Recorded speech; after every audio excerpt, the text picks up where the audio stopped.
नमस्कार, मैं रवि कुमार आपके साथ। इस वक्त आप देख रहे हैं तरंग 24 न्यूज़ और खास खबरों के साथ आपके साथ मैं मौजूद हूं। और हमारे साथ एक ऐसा पिता दर दर भटकने वाला व्यक्ति हमारे साथ मौजूद है जो कि अपने ही बेटे का कातिल ढूंढ रहा है कि आखिर में मेरे बेटे का कातिल कौन है।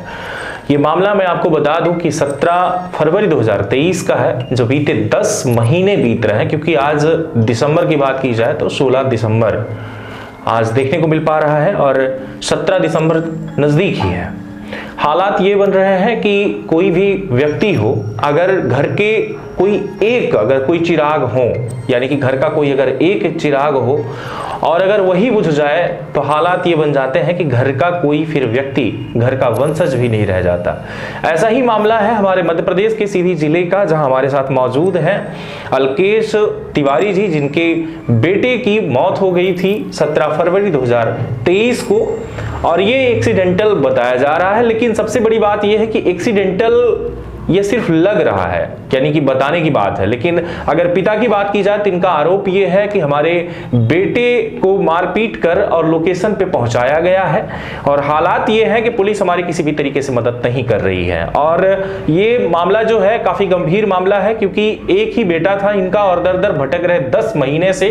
कोई मीडिया वाला भी इनकी सहायता करने को तैयार नहीं और ना ही कोई अधिकारी सुनने को तैयार। आप जो है हमारे साथ मौजूद हैं, आइए जानते हैं पूरी स्टोरी आखिर में है क्या और किस तरीके से इनके बेटे की मौत हुई और हालात क्या हैं। और आज जो देख रहे हैं आप हमारे साथ मौजूद हैं, तो आज परिस्थितियां क्या है कि दर दर भटकने पर मजबूर क्यों हैं, वो सारी चीजें हम जानेंगे। बताएं आप क्या कैसे घटना घटी। और मैं घर पे उस दिन नहीं था, मेरे घर एक बालक आके मेरे बालक के साथ पहुंचा जी। वो एक दिन पहले मेरे घर आया था और मेरे बालक के साथ घर पे रुका। और घर वाले बता रहे हैं कि वो संदिग्ध था पहले से ही। वो उसका जब फोन ऑन आता था तो वो कहीं बाहर जाके बात करता था जी। अब ये पहले इतना आदमी गौर नहीं कर पाता है, चूंकि ऐसी बात रहती है तो समझ में नहीं आता है। बालक के साथ आया था तो इसलिए ज्यादा शंका नहीं की, पर बाद में सभी लोग बता रहे हैं। और जब मेरा बालक घर से चला है तो इसको लाना भी नहीं चाहता था। मैंने बालक से जब मैं वो घर गया था तो पूछा था कि ये कौन है, कैसे है, तो उसने अपना नाम वाम तो सही बताया था, दीपू कुशवाहा बताया, और अपना वैसे नाम उसका अजीत कुशवाहा है, ये उसने बताया था मेरे को। मैंने उससे पूछताछ की थी। तो फिर इसके बाद शाम 5 बजे वो मेरे घर से मेरे बालक के साथ निकला और मैं भी शाम को ही 7 बजे लगभग सीधी आ गया। मेरा एक घर सीधी में भी है, तो मैं सीधी आ गया लगभग इधर।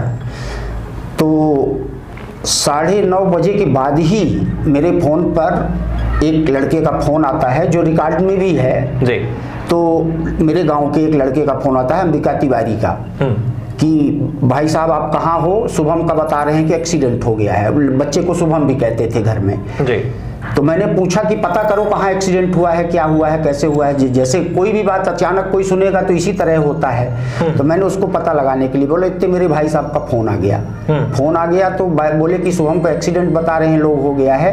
तो हम फोन लगवा के, जहाँ मैं मौजूद था वहाँ पटेहरा के कुछ लोग मौजूद थे, तो मैंने उनसे फोन लगवाया, पता करिए कहाँ क्या एक्सीडेंट हुआ है। पटेहरा बता रहे थे, बाकी और नहीं बता रहे थे कि कहाँ एक्सीडेंट हुआ है, सिर्फ पटेहरा बता रहे थे। तो जैसे पटेहरा के लोग वहाँ थे तो मैंने उन लोगों से फोन लगवाया और खुद भी प्रयास किया। तो जब फोन लगवाया तो ये लोग बता रहे थे कि ये लोग मोटरसाइकिल लेके भाग गए। तो मैं सोचा कि शायद बच्चा मोटरसाइकिल लेके, नॉर्मल एक्सीडेंट हुआ होगा तो लेके आया होगा, तो यही सीधी मार्केट आएगा। एक्सीडेंट होने के बाद कोई ना हॉस्पिटल जाता है। तो मैं थोड़ा सा वेट कर लिया। इतने मेरे भाई साहब का फोन आया कि आप कहाँ हो, वहां पहुंचो पटेहरा, मैं चल रहा हूँ। तो मेरे भाई साहब मेरे से पहले पटेहरा गांव पहुंच गए हैं, लेकिन कोई बता नहीं रहा था कि कहाँ पे एक्सीडेंट हुआ है। किसी को पता ही नहीं था, एक्सीडेंट की जगह नहीं पता थी। तो हम लोग जब पूछताछ करने लगे तो पता चला कि वो सुकुल यादव को किसी को बताया था। तो सुकुल से जब पूछे तो बताया कमलेश गुप्ता कोई करके है, उसको बताए हैं लोग आके कोई। तो फिर कमलेश गुप्ता के यहाँ गए तो पूछे तो वो बताया कि वो है। और फिर एक आलोक करके लड़का था, तो जो सौरभ के साथ लड़का था उसका नंबर हम लोगों के पास नहीं था, किसी के पास। तो वो किसी राजीव नाम के लड़के से उसका नंबर लिया, उसको फोन लगाया तो वो बताया कि सौरभ खेत में पड़ा हुआ है। सिर्फ इतने बताया था वो। और वो खेत किसका था जहां पर वो बड़े थे? राकेश सिंह का बताते हैं कि है, रक्के सिंह। राकेश सिंह या राकेश सिंह? राकेश सिंह। ये आपने स्पॉट नहीं बताया? हाँ, पर ये स्पॉट नहीं बताया था वो भी, वो सिर्फ इतना बताया था गेहूं खेत में है। तो हम लोग दूसरे गेहूं के खेत में ढूंढे, सब सारा जहां जैसा था, फिर नहीं पाए। फिर मोटरसाइकिल की सिर्फ लाइट, जैसे मोटरसाइकिल खड़ी रहती है ना, तो उसके सामने वाला वाइजर जो होता है, वो गेहूं इतने बड़े बड़े थे तो इसलिए दिख नहीं रहा था। तो गेहूं के वाइजर में जब वो गाड़ी खड़ी थी तो उसके सिर्फ वाइजर में लाइट पड़ी है मोबाइल की।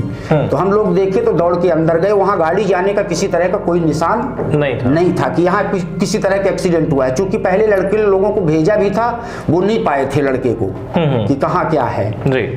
फिर इसके बाद जब हम लोग उसको, मतलब वो लाइट, गाड़ी की हेडलाइट दिखी है, तो जब गाड़ी के पास गए तो देखे तो बालक ऐसे करके लेटा हुआ था और उसके सर के यहाँ पे निशान भी है। वो मेरे पास फोटो भी है उसका, जहाँ पे गाड़ी टिकाई हुई थी वहाँ पे निशान भी है, और उसके सिर्फ एक ही चोट दिख रही थी। इसके अलावा वो ऐसे लेटा हुआ था, गाड़ी उसके ऊपर खड़ी की हुई थी। माथे पे चोट था? हाँ, माथे पे, इधर सर के ऊपर, आँख, बाई आँख के ऊपर।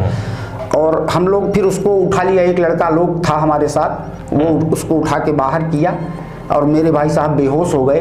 तो मैं सीधा लेके उसको सीधी के लिए रवाना हुआ कि शायद जिंदा है बच्चा भी, अभी ठंडा वंडा ज्यादा नहीं हुआ था, तो हम लोग समझ नहीं पाए और इतना जानते भी नहीं है कि कौन सा बेहोश है, क्या कर, पहली बार ये घटना घटी थी, ये सब नहीं समझ पाए। तो हम उसको लेके हॉस्पिटल भागे, जो हमारा पहला दायित्व था हमने वही किया कि हॉस्पिटल। जब हॉस्पिटल लाए तो हॉस्पिटल में डॉक्टर ने डेट घोषित कर दिया। वहां हमको ये विचार करने का टाइम ही नहीं मिला कि ये है क्या। ये घटना आपको 9:30 बजे, मतलब 9:45 के 9:45 के बाद ही पता। और अब अस्पताल कब तक पहुंचे आप? अस्पताल में करीब आधा घंटा लगा होगा वहां से आने में इधर, मतलब रात्रि में ही। हाँ, 11 बजे के लगभग हम लोग हॉस्पिटल पहुंच गए हैं। तो इस घटना को मतलब एक्सीडेंटल बताया जा रहा है, पर आपको लगता है कि ये घटना एक्सीडेंटल नहीं है? क्या खास वजह है? कि खास वजह ये है कि बालक के शरीर में एक खरोंच नहीं है, गाड़ी एक्सीडेंट होने का कोई निशान नहीं है, गाड़ी कहीं एक्सीडेंट होती, गाड़ी भी एकदम सेफ है, सारी चीज है, और बालक की जरा सा भी कहीं खरोंच नहीं है, सिर्फ सर में ही चोट लगेगी, ऐसा हो ही नहीं सकता एक्सीडेंट। और बालक और गाड़ी एक साथ तो हो ही नहीं सकती। यदि गाड़ी बताते हैं कि हवा में उड़ के वहां से आएगी एक्सीडेंट, तेज गाड़ी, तो जैसे लोग जो बताते हैं, तो हवा में भी गाड़ी उड़ेगी तो गाड़ी और बालक एक साथ नहीं होंगे। बिल्कुल सही कहना है आपका। अच्छा, आप ये बताइए कि इस पूरे मामले पर क्या उनका हाथ पैर भी फ्रैक्चर हुआ था? नहीं, कुछ भी नहीं, और शरीर में कहीं कोई दूसरी चोट नहीं, कोई चोट नहीं थी। हाँ, ये डॉक्टर भी हमको बताए थे, वहां उस दिन भी बताए थे। और डॉक्टर साहब ने मेरे से बोला, जब पीएम कर रहे थे तो उन्होंने मेरे से बोला था जी कि ये है कुछ अलग, मैं आपको बाद में लिखूंगा। उन्होंने डायग्राम कुछ बनाया था, लेकिन कोई रिपोर्ट आज तक डॉक्टर ने दिया नहीं था। नहीं तो डॉक्टर ने क्यों रिपोर्ट नहीं दिया? क्या अब ये हम नहीं बता सकते, इसमें कुछ न कुछ बात तो है। मतलब संदेह सिर्फ एक चोट को लेकर के है आपको कि नहीं, एक चोटी की वजह से नहीं है। हाँ। चूंकि मेरा बालक सामान्य लड़का था, किसी तरह का कहीं उसका कोई, हमारे हिसाब से तो कोई विवाद नहीं था, हम जानते नहीं हैं, इसी कारण आज दर दर भटक रहे हैं। भाई हमें भी जानते होते कि इसका किसी के साथ विवाद है, क्या है, कैसा है, वो अपना काम अपने ढंग से करता था, ज्यादा वो नहीं करता था, तो इस कारण हम लोग उसके बारे में तो कुछ जानते नहीं हैं। तो हमको ये डाउट है कि हमारे बच्चे को किसी ने नुकसान पहुंचाने के लिए हमको ये कार्य किया है। जी, तो ले चलूंगा। मैं आपको बता दूं कि इस पूरे मामला पर अगर बात की जाए तो ये मृतक सौरभ तिवारी, जो कि मृतक हैं, जिनकी उम्र लगभग 24 साल और इकलौते आपके पुत्र रहे, और आप जो है अलकेश तिवारी हमारे साथ, और ग्राम मोहरिया का मामला है ये। मोहरिया मतलब इनका मकान है, जो कि थाना जमोड़ी अंतर्गत का निवासी अगर बताया जा रहा है, तो ये जो निवासी हैं ये जमोड़ी थाना अंतर्गत के हैं। लेकिन ये जो मामला देखा जा रहा है, जिस जगह पर ये बॉडी मिली इनकी, वो जगह जो बताई जा रही वो पटेहरा कला, जो कि वो कोतवाली थाना अंतर्गत का मामला बन गया। यानी कि निवास जो देखा जाए वो जमोड़ी थाना में रहा, लेकिन ये घटना जो घटी, ये घटना घटी है कोतवाली थाना अंतर्गत सीधी जिले में। तो मैं आपको बता दूं कि इस पूरे मामले पर संदेहजनक का मामला ये है कि अगर कोई व्यक्ति अगर गाड़ी से जाएगा, अगर एक्सीडेंट होगा, तो ये जो रोड से डिस्टेंस जो बताई जा रही है 20 से 25 से 30 के फीट की आंकड़ा जो बताया जा रहा है कि 20 से 25 से ऊपर भी, यानी कि 30 तक का आंकड़ा बचा रहा है, 30 फीट दूर रोड से गाड़ी जाकर गिरी। ये हो सकता है कि 30 फीट दूर भी गाड़ी जा सकती है, क्योंकि अगर अनबैलेंस हो, ओवर स्पीड गाड़ी हो तो जा सकती है, लेकिन इस जाने का कम से कम गाड़ी का निशान होगा, क्योंकि गेहूं की फसल जब होती है तो पैरों तले भी पड़ जाती है तो फसल टूट जाती है। तो कहीं ना कहीं फसल के बीचों बीच अगर ये मामला देखा जा रहा है तो निशान तो बनना चाहिए। उस स्पीड से गाड़ी अगर गुजर रही है तो वहां पर ये चीजें तो होनी चाहिए।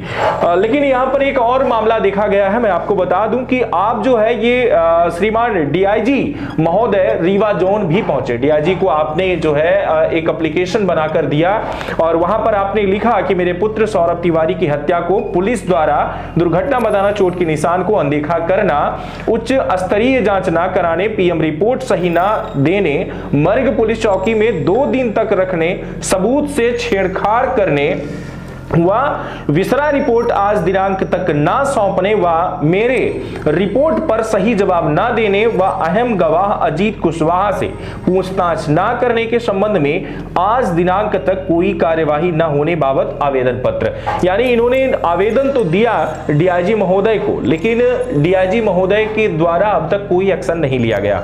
और ये मैं आपको बता दूं कि ये जो मामला है उनको देने का, तो आवेदन दिनांक अगर बात की जाए तो यह है 27/4/2023, यानी कि अब तक की अगर बात की जाए तो 8 महीने से ज्यादा तो डीआईजी को दिए हुए ये हो गया आपका आवेदन। लेकिन इस पर क्या जांच हुई, अब तक आपने क्या गठित किया, किससे आपने सवाल किया, क्या मामला अब तक बना, कुछ भी कहीं भी रिपोर्ट ये देखने को नहीं मिल पा रही, जिसके लिए आज भी आप दर दर भटकने पर मजबूर हैं। वहीं मैं आपको और भी चीजों के साथ ले चलूंगा, जहां आपको बता दूं कि इसमें अजीत कुशवाहा जो कि वो उनके साथी जो मौजूद था बाइक पर, तो चोट तो एक को नहीं दोनों को लगनी चाहिए, क्योंकि आपने बताया कि बाइक पर 2 लोग सवार थे, एक आपका बेटा सौरभ तिवारी और दूसरा जो है वो अजीत कुशवाहा। तो ये अजीत कुशवाहा को भी चोट आई होगी, वो कहां मिला आपको, उससे क्या बातचीत हुई, क्या वो जिंदा है या वो भी साथ में ही वो भी मौत के घाट उतर गया? अजीत कुशवाहा इसमें सबसे बड़ा संदेही है जी। उसने ये बात हमको बताने से पहले जी हम लोगों को तो उसने कोई बात बताई नहीं, और वो घटनास्थल से फरार भी हो गया जी। और फरार हुआ तो वो हमको क्या बताया कि हम टिकरी पहुंच गए, लेकिन वो टिकरी पहुंचा कि नहीं पहुंचा इसकी भी जानकारी हम लोगों को नहीं है। वो घटनास्थल से फरार हो गया और जो जानकारी थी वो सही दिया नहीं। इसके प्रति मतलब इसको पुलिस बुलाती थी थाने और फिर छोड़ देती थी, बार बार उसको पुलिस थाने बुलाई, छोड़ दी, जो कि मेरे इस मानना है जिसे घटनास्थल पर एक भी बूंद खून नहीं मिला। जहां पे सौरभ पाया गया उस जगह पे एक भी बूंद खून नहीं मिला। उसकी फोटो है मेरे पास, मैं दिखाऊंगा आपको। चोट यदि लगी थी तो ब्लड कहां गया, ये हमारे आज तक समझ में नहीं आया। जिस जगह पे सौरभ पाया गया था उस जगह पे एक बूंद खून का निशान नहीं था कहीं भी। कोई अंदरूनी चोट भी हो सकती है, अंदरूनी चोट होती तो बाहर ये ब्लड जमा क्यों रहता। उसके ब्लड चला है चोट से और इस साइड चोट लगी है, इस साइड ब्लड गिरा हुआ है। ये घर से निकलने वाली बात अगर देखी जाए तो मैं आपको बता दूं कि ये 17 फरवरी को 2023 को, यानी कि शाम को 5 बजे घर से बाहर निकलता है ये लड़का। लेकिन सबसे बड़ी बात ये कि आपको पता चलता है 9:45 पे, और आप कह रहे हैं कि ब्लड जो है वो जमा हुआ था, यानी अंतराल कम से कम 2 से 3 घंटे तक वो बंदा वहां पे पड़ा रहा होगा, वो लड़का आपका। हाँ, इसके बाद ही ब्लड जमेगा। अगर आधे घंटे की बात हो तो इतना जल्दी तो ब्लड जमेगा नहीं, वो बहता ही रहेगा क्योंकि चोट थी वो। अब वो एक बात इसमें और अभी मेरे संदेह के अंदर है जी, वो ये है कि 8:55 पर मेरे भाई साहब से बालक की बात हुई। 8:55 पे बात हुई? हाँ जी। तो बात हुई तो बोले कि सौरभ कहाँ हो, घर नहीं आए। तो बोला चाचा मैं ऊंची हवेली में हूँ, 10 मिनट बाद घर आता हूँ। ये बात लड़के ने बोली थी और ये सारा मामला पटेरा गांव का बताते हैं। ये बात आज तक हमारे उससे मतलब अलग है। रूट कुछ और था घर जाने कुछ का, और था और बॉडी कहीं और मिली है। उधर जाने का कोई प्रश्न ही नहीं था। तो क्या आपके लड़के से ही बात हुई थी या किसी लड़के से अब वो ही बता सकते हैं उस समय। मेरे बालक के फोन से उनके फोन का कोई रिकॉर्डिंग सुना या फिर ऐसा नहीं? बता रहा है भाई, और रिकॉर्ड में आ रहा है कि वो 8:55 पे बात किया था। वाकई में उसने किया था। हाँ, उसके फोन के रिकॉर्ड के मुताबिक ये बात आ रही है सामने। नहीं, उसके फोन से बात तो हुई। हाँ, लेकिन क्या आपका बेटा ही था या कोई और था? ये हमसे तो बात हुई नहीं थी। ये हमारे भाई साहब से बात हुई थी, पर वो आवाज तो पहचानते रहे। तो कोई दूसरा यदि बात करता तो समझ में आता, पर वो ये बताया था कि मैं ऊंची हवेली पे हूँ। ये बात मेरे बालक, तो मतलब ये भी कहा जा सकता है कि लड़का आपका झूठ बोल रहा था, वो वहां पे नहीं हो सकता। यदि ऐसी बात है, यदि पटेहरा था वो तो फिर यहाँ नहीं था ऊंची हवेली, और यदि ऊंची हवेली था तो पटेहरा नहीं था। ये बात हमारे आज तक समझ में नहीं आई। और ये 8:55 रात्रि की बात है। 8:55 यानी कि घटना से करेक्ट अगर बात की जाए तो लगभग 40 से 50 मिनट पहले, अगर 50 मिनट पहले अगर वो लड़का बात कर रहा है तो ये कहा जा सकता है कि 50 मिनट में वो कहीं भी सफर कर सकता था। वो 40 किलोमीटर की दूरी भी तय कर सकता था। ऐसा कुछ, यानी कि वो जरूरी नहीं कि वो ऊंची हवेली में मौजूद रहा हो। तो ये चीजें रही। लेकिन अब इस पर हम ये जानने का प्रयास करेंगे आपसे कि आप लगभग इस पूरे मामले को लेकर के सीधी जिले में जहां जहां हो सका है आपसे उस जगह पर आप भटके और गली गली भटकने पर मजबूर भी रहे। मैं दो बार सीएम तक को आवेदन दिया हूं, अपने हाथ से सीएम अपने मैडम से दिलवाया हूं आवेदन, लेकिन आज दिनांक तक मेरे समझ में नहीं आया कि आखिर है क्या।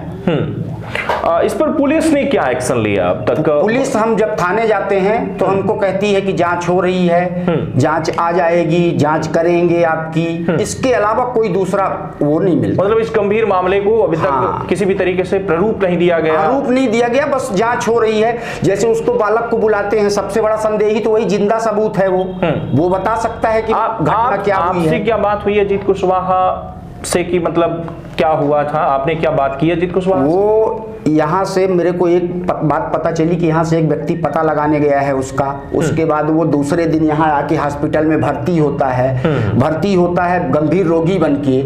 और यहाँ से जब गया था तो कोई इसकी चोट लगी होती तो वो मर गया होता। तो 2 दिन वहाँ सेफ रहा, 2 दिन बाद आके यहाँ हॉस्पिटल में एडमिट हुआ। ये सब सारी बातें हैं। मेरी गाड़ी की चाबी स्विच ऑफ थी, BS6 गाड़ी है, यदि चाबी स्विच ऑफ ना होती तो वो गाड़ी लाइट दूर से पता चलती जिस घटना स्थल पर जहां था।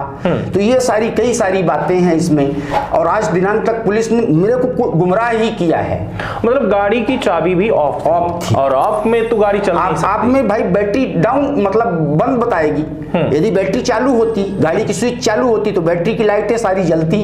यदि चलती गाड़ी में एक्सीडेंट हुआ था तो ऐसा भी होता। बिल्कुल, पर ये कुछ नहीं। मतलब संदेहजनक जो मामला है वो लगातार देखा जा रहा है कि कुछ न कुछ ऐसे संदिग्ध सबूत भी हैं। सबूत भी हैं। जैसे चाबी ऑफ रहना, सर पे सिर्फ चोट लगना, गाड़ी की ज्यादा निशान नहीं मिल पा रहे हैं, ब्लड नहीं मिल पा रहा है, कई ऐसे मामले। अच्छा, तो इस पर आपने एसपी से बात किया या फिर थानेदार से बात हुई? हाँ, मेरी एसपी साहब से बात हुई। मैं बार एसपी साहब के पास भी गया हूँ, कम से कम मतलब 10-15 बार मैं एसपी साहब से मिला हूँ। कम से कम 2 एसपी थे। एक पहले मुकेश श्रीवास्तव, तो वो तो जल्दी उनका ट्रांसफर हो गया, 1 महीने बाद तबादला हो गया था घटना के 10-15 दिन बाद, तो वो चले गए। दूसरे एसपी साहब आए रविंद्र वर्मा जी। मैंने कई बार उनके पास जाके अपनी गुहार लगाई। वो कहे कि मैं आपका केस करवाऊंगा, लेकिन क्या हो रहा है, आज 1 साल बीतने को हो गए, अब 10 महीने हो रहे हैं, मतलब 1 साल होने वाला है। लेकिन आज दिनांक तक मेरे केस में मेरे समझ में नहीं आया कि हुआ क्या है। मतलब आज भी आप परेशान हैं? आज भी मैं भटक रहा हूँ। हर नेता राजनेता जिसके पास भी जाना पड़ा मैं गया, लेकिन मुझे इंसाफ नहीं मिला। इस पर क्या लगता है, पुलिस कार्यवाही क्यों नहीं कर रही है? वजह क्या है? पुलिस कार्यवाही अगर नहीं कर रही है तो क्या आपसे कोई दुश्मनी है पुलिस? हाँ, मेरी दुश्मनी तो कोई पुलिस से है ही नहीं, क्योंकि ना मैं कोई क्रिमिनल हूँ ना कोई वो हूँ। एक सामान्य नागरिक हूँ, और वो भी गरीब घर का लड़का हूँ, कोई बहुत वो नहीं है ना। अपना पेट किसी तरह पालता हूँ। मेरी पुलिस से कोई दुश्मनी नहीं है। मैं पुलिस के पास विनय करने ही गया हूँ जब गया हूँ, लेकिन मुझे लगता है कि इसमें राजनीतिक संरक्षण प्राप्त लोग हैं जिनको बचाया जा रहा है। तिवारी जी, एक आखिरी सवाल मेरा कि आपको बेटे को लेकर के यह संदेह हो रहा है कि किसी ने हत्या कर दिया उसकी, लेकिन कौन हत्या कर सकता है? इस पर कभी आपने गौर किया कि मतलब किससे उसकी दुश्मनी थी? क्या वजह है कि ऐसा आपको संदेह हो रहा है? कौन मार सकता है आपके बेटे को? अब देखिए, मेरा बच्चा रेत गिट्टी का कारोबार करता था। दुश्मन कोई भी हो सकता है, बड़ा आदमी भी हो सकता है, छोटा भी हो सकता है, मैं ये नहीं जानता हूँ। और एक और बात है, इसमें संरक्षण प्राप्त लोग ही हो सकते हैं, क्योंकि इतना मामला ये दबना जिस तरह से मेरे साथ बिहेव हुआ, 2 दिन तक मर्ग हॉस्पिटल में रखा रह गया, इतना संवेदनशील मामला मैं रात में ही रिपोर्ट कर दिया जब इसकी, तो मेरे को वहां थाना जाने के लिए मना कर दिए कि आप थाना मत जाइए, आपकी सारी कार्यवाही यहीं से होगी, आप थाना मत जाइए, सब मैं यहीं से दिखवाऊंगा, सब पूरी कार्यवाही आपकी। और फिर 2 दिन तक मर्ग वहीं थाने में रखा रह गया। ये सबसे बड़ा संदेह की बात है। जिस संवेदनशील मुद्दे को, जैसे रात में वहां बॉडी पाई गई, उसको तुरंत पुलिस को सूचित करना चाहिए। पुलिस ने 2 दिन तक मर्ग नहीं सूचित किया, मतलब इसमें क्या है? कुछ न कुछ तो बहुत स्पेशल है। गाड़ी को जब्त किया उसने, पुलिस गाड़ी भी नहीं जब्त की थी। 2 दिन तक जब पुलिस नहीं गई है वहां घटनास्थल पर, तो मैं फिर अपने से गाड़ी उठवाया। मतलब इतनी बड़ी घटना हुई, बेटा मर गया, पुलिस वहां नहीं गई जी। ये सबसे बड़ा मेरे एक बड़ी लापरवाही यहाँ पर प्रशासन की देखी जा रही है कि घटना जो है घटी और पुलिस वहां पर नहीं पहुंच रही। और सबसे बड़ी बात ये कि पुलिस अगर नहीं पहुंच रही है तो विवेचना कौन किस तरीके से कर रहा है, ये सवाल तो ये उठ रहा है। क्योंकि अगर कोई भी घटना घट रही है, अगर वहां पर पुलिस नहीं पहुंच रही है तो ये बातें तय हो जाती है कि उसके सबूत के साथ छेड़खानी होती है। और अगर मौके पर आप नहीं पहुंच पा रहे हैं तो इसका मतलब ये भी है कि कुछ चीजें आपसे छुप जाती हैं, क्योंकि अगर आप मौके पर नहीं पहुंचेंगे तो बहुत सारी चीजें वहां से धीरे धीरे गायब हो जाती हैं। और आप इस बात का अंदाजा लगा सकते हैं कि कहीं ना कहीं घटना किस तरीके से हो रही है, स्पष्ट नहीं हो पाता है मामला। तो ये चीजें रही। आसपास का फुटेज भी देखा जा सकता था, हो सकता है कि घर के आसपास कहीं पर कोई अगर कैमरा लगा हो, ऐसी भी कुछ चीजें होती हैं कि देखना चाहिए कि क्या कंडीशन थी, कैसे वहां तक पहुंचा, कोई और व्यक्ति साथ में शामिल था या एक ही व्यक्ति था। कई सारे ऐसे मामले होते हैं जो कि फुटेज से भी सामने आ जाते हैं। लेकिन यहां पर पुलिस के द्वारा कोई कार्यवाही नहीं हो रही, जिससे आप त्रस्त हैं और परेशान हैं। और पुलिस की बेहद बड़ी लापरवाही देखी जा रही है अगर इस मामले में देखा जाए तो। लेकिन अभी भी पुलिस कोई कार्यवाही करने पर जो है एक्टिव नहीं है, ये देखने को मिल पा रहा है कि तैयार नहीं है। तो अब आप मीडिया के सामने आए हैं, क्या कहना चाहेंगे और क्या कहेंगे आप प्रशासन को किस तरीके से देख पा रहे हैं? प्रशासन का काम तो मैंने अपने लाइफ में इससे ढीला नहीं देखा। मैं प्रशासन पुलिस की अगर बात की जाए तो आपको भी पता है कि पुलिस बिना दबाव के तो आगे नहीं बढ़ती। हाँ, मैंने 46 साल की उम्र है मेरी, मैंने इस तरह की लापरवाही और इस तरह का प्रशासन आज तक देखा नहीं था। लेकिन आपने अपना बेटा खोया। हाँ, इकलौता बेटा। और मैं उसी दिन रात में यदि वहां रिपोर्ट किया तो मेरे रिपोर्ट पे त्वरित कार्यवाही करने की बजाय उसको ढीला, मतलब नीचे ले जाया गया। डॉक्टर साहब ने भी कुछ नहीं लिखा। आपने शंका बताया किसी पर कि मुझे इस व्यक्ति पे संदेह है? मैं जो जानकारी मुझे प्राप्त हुई, मैंने पुलिस को, उस समय राकेश सिंह थे, उस समय उनको भी बताया। जैसे ज्यादा मेरा बालक वहां बंजारी में बैठता था, पड़रा में बैठता था, ऊंची हवेली में बैठता था, यहाँ बैठता था बालक। इसके अलावा दूसरी जगह कहीं उसका जाना नहीं था। जमोड़ी, पड़रा और वहां और यहाँ पटेल पुल इधर इतना बैठता था वो। तो अभी ये घटना यदि इधर घटी है तो इतने की बात है। मैंने पुलिस को जो जानकारी मेरे तरफ से, जो काम पुलिस ने नहीं किया वो काम मैं स्वयं अपने हाथ से कर रहा हूं। और मेरे भी जान को खतरा हो सकता है ना इसमें। बेशक हो सकता है। आज आप आए हैं मीडिया के सामने तो आपका यही कहना है कि कल हमारे साथ भी किसी भी तरीके से घटना घट सकती है। और फिलहाल हमने अपने बेटा खोया है और वो भी इकलौता बेटा, तो सोचिए इनके लिए वो सब कुछ था। इनका मान सम्मान, प्रतिष्ठा, इनकी जिंदगी, इनकी जान, इनकी सांसें, सब कुछ वही था। लेकिन आज उसे खोकर आप दर दर भटकने पर मजबूर हैं। और साथ में ये चीजें स्पष्ट हो चुकी हैं कि अब तक जो है पुलिस किसी भी तरीके से एक्टिव नहीं है कोई काम करने पर, या फिर जांच पड़ताल छानबीन छानबीन करने पर भी तैयार नहीं देखी जा रही है। यह बेहद बड़ी घटना है, कोई छोटी घटना नहीं कि किसी की जान चली जाए और पुलिस बैठी हुई है, कोई जांच पड़ताल नहीं कर पा रही, आज तक इस बात को नहीं स्पष्ट कर पा रही है कि यह घटना जो हुई है यह एक्सीडेंटल है या वाकई में हत्या हुई है। अब तक लगभग 10 से महीने से भी ज्यादा गुजरने को अब चल रहे हैं, लेकिन सबसे बड़ी बात यहां पर यह स्पष्ट है कि अभी तक ना तो फाइल क्लोज हुई है और ना ही स्पष्ट जांच पड़ताल अब तक हो पाई है। इसी पूरे मामले पर मैं आपको बता दूं कि कुछ ऐसी भी घटनाएं होती हैं जो हाई कोर्ट इंसान पहुंच जाता है और पुलिस की शिकायत करता है कि पुलिस कोई जांच पड़ताल नहीं करती, जिसको लेकर के अभी आपने हाल ही में देखा होगा सोशल मीडिया पर एक वीडियो वायरल हुई थी जिसमें हाई कोर्ट के मजिस्ट्रेट यानी कि जज ने लगाया था झड़प, और सबसे बड़ी बात यह कि डांट फटकार लगाने के बाद यह वीडियो भी वायरल हुआ था, जिसको लेकर के पुलिस शर्मिंदा जरूर होती है कि यह हुआ, लेकिन अभी भी एक्टिव देखी नहीं जा रही है। मेरी एक और आपसे गुजारिश है। जी जी, मेरी गुजारिश ये है कि 8 दिन पहले बंजारी में एक घटना होती है जी, और 8 दिन बाद मेरे बच्चे की हत्या होती है। बंजारी वाला केस भी आज तक नहीं खुला, ये वाला केस भी आज तक नहीं खुला। तो मेरा ये मानना है कि ये जो मुलजिम है, और दोनों घटनाओं को एक्सीडेंटल रूप दिया जा रहा है, दोनों घटनाओं को एक्सीडेंटल रूप दिया जा रहा है, दोनों की मौत हो गई, दोनों की मौत हो गई। और उस घर की लड़की मेरे बालक से प्रेम करती थी, ये मेरे को अच्छी तरह से पता है। जिस घर में घटना घटी है उस घर की लड़की मेरे बालक से प्रेम करती थी, उसके पिताजी मेरे पास आए भी थे। तो मैं बोला था कि हो गया, अब आप अपने उसके हैं तो मैं जैसा भी होगा देखूंगा। उस घटना को मेरे ये डाउट है मेरे को, आज तक मैं कह रहा हूं आपसे कि मतलब हो सकता है कि कुछ ना कुछ कनेक्शन शायद उस घटना से भी हो, शायद मेरे बालक को कुछ ऐसी चीजें पता चल गई रही हो जो उस घटना से संबंधित रही हो, तो वो लोग भी हो सकते हैं इस हत्या में। मेरा ये मानना है, संदेह उसको लेकर के। हाँ। तो आप देख रहे हैं कि एक पिता किस तरीके से परेशान है, और इस बात से परेशान और हैरान दोनों है कि पुलिस किस तरीके से है, प्रशासन कितना ढीला है। कई सारे सवालों के साथ हम फिर और ना उस बालक की मोबाइल की जांच हुई आज तक, न मेरे बालक की। कहते हैं मोबाइल खुलेगा ही नहीं। जी, अरे इतनी सारी पुलिस के पास सुविधा होती है, प्रशासन के पास इतनी मशीनरी है जी, अब हमारे केस की जांच नहीं होगी। बिल्कुल, ये असंभव है, हमें ये संदेह के घेरे में लाता है। बिल्कुल बिल्कुल। तो लगातार आप बने रहें तरंग न्यूज के साथ और भी खास खबरों के साथ हम हाजिर होंगे। लेकिन सबसे बड़ी बात यह कि प्रशासन, सीधी जिले की पुलिस व्यवस्था आप देख रहे हैं, जो आम व्यक्ति जो है त्रस्त है, परेशान है और मजबूर है इस बात को लेकर के कि हमारे इस पूरे मामले पर कार्यवाही हो। लेकिन कार्यवाही के नाम पर सिर्फ अभी तक सिर्फ फाइल ओपन है, जांच पड़ताल जारी है, लेकिन क्या जारी है और आपने 10 महीने में क्या किया है ये बात अब तक स्पष्ट नहीं हो पा रही। लेकिन विवेचक की अगर बात की जाए तो यहां पर मैं आपको बता दूं कि राकेश सिंह राजपूत जो कि विवेचक थे जब ये मामला सामने आया था, ये जब घटना घटी थी, लेकिन उसके बाद उनका स्थानांतरण हो गया, जो कि सिटी कोतवाली में मौजूद थे। उसके बाद भूपेश वैश्य जो है इस टाइम पर इस पूरे मामले पर जांच पड़ताल कर रहे हैं, जो कि एसआई हैं, जो थाना कोतवाली में स्थित है इस टाइम पर। लेकिन ये सारी जांच क्या हो रही है उनसे भी हम जानने का प्रयास करेंगे, बहुत जल्द उनसे भी इस मामले पर बात करेंगे, कब तक आपने जांच पड़ताल किस तरीके से की और क्या अब तक आपको सबूत मिले हैं। बहुत बहुत धन्यवाद। अब तक आप देख रहे थे तरंग 24 न्यूज, मैं रवि कुमार आपके साथ। फिर मिलता हूं एक बड़ी रिपोर्ट के साथ, तब तक के लिए नमस्कार।